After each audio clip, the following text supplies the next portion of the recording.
It's a beautiful, humid morning here in Northeast Texas. It's Monday, April 29th, 2024, about 9 o'clock in the morning. And I've just moved my cows to the second row of this rotation. The goal of this rotation is to push the cattle and push the ground a little bit. I want 80% of my grass grazed, 1/3 of the way down.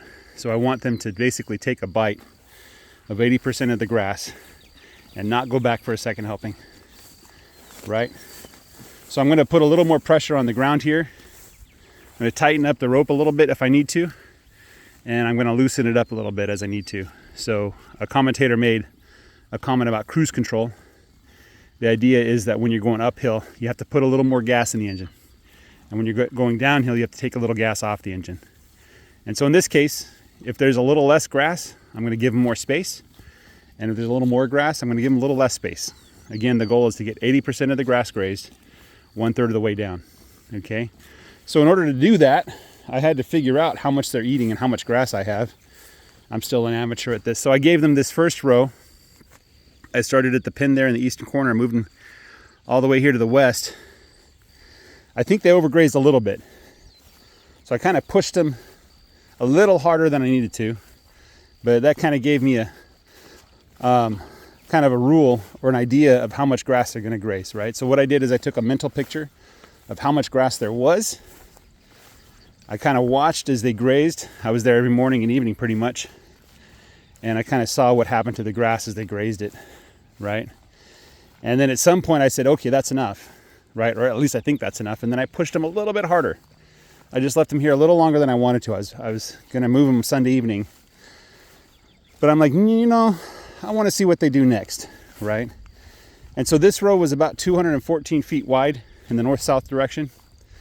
And so I'm going to set up rows that are about half that size, right? And the reason why is I can't spend more than 3 days in a row because the water's on one end of the field. I don't want them going back and regrazing the grass near the water. So in no case can they spend more than 3 days in a row. That's the rule.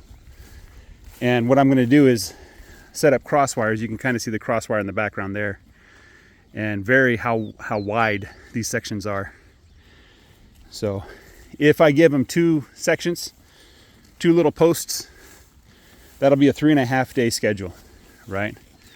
So that's about, I think there's no place on my pasture where if I graze them 3.5 days in a row of this size, that there would be grass that I wanted grazed that they didn't graze, right? So I think this is going to be the right size.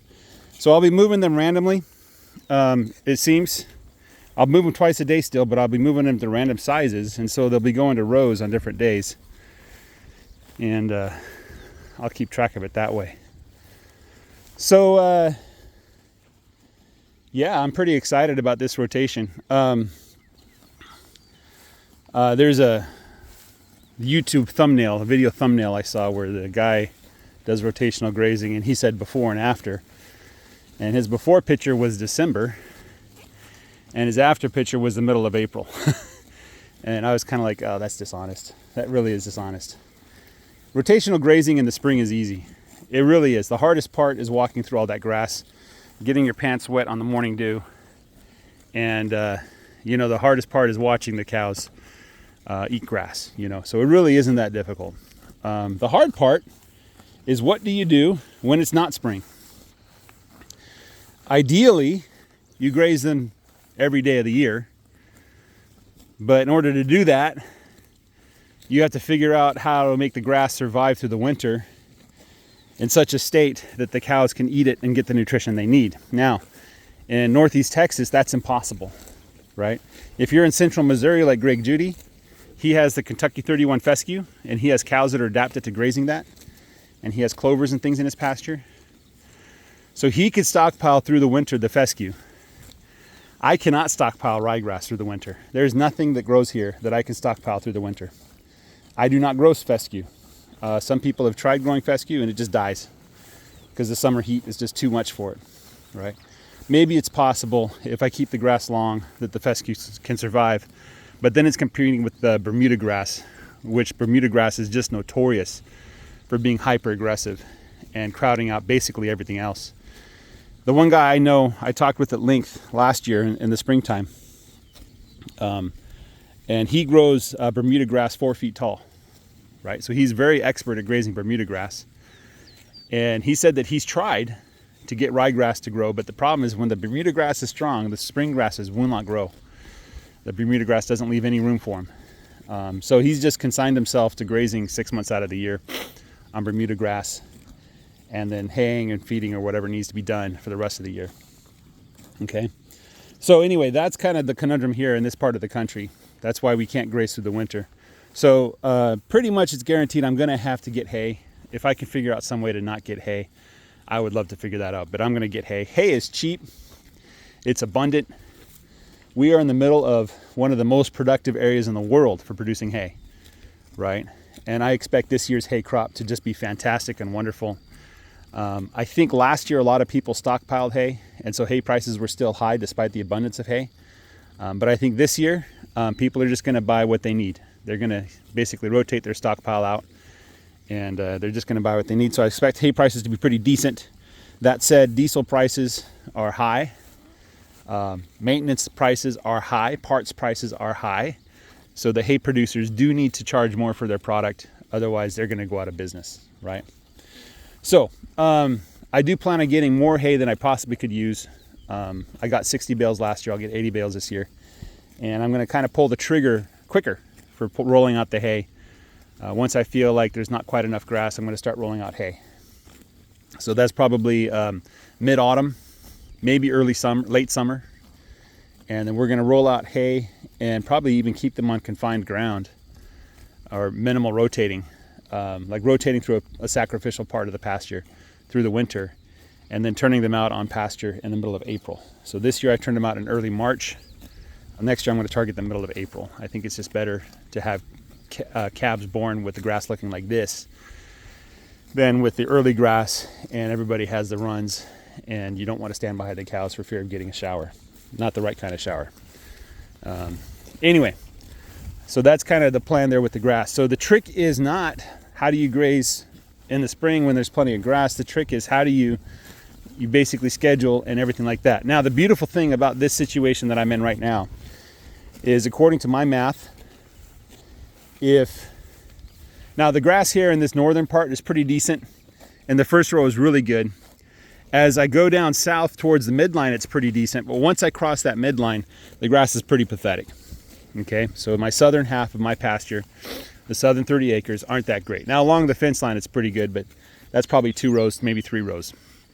Okay, so my plan is that I'm gonna keep the schedule, which if I did the whole pasture this way and it took 3.5 days in each row, it would be a 12-week rotation. So I would take 12 weeks to get back to here. That's 3 months. So I would be back on this spot in late July, right?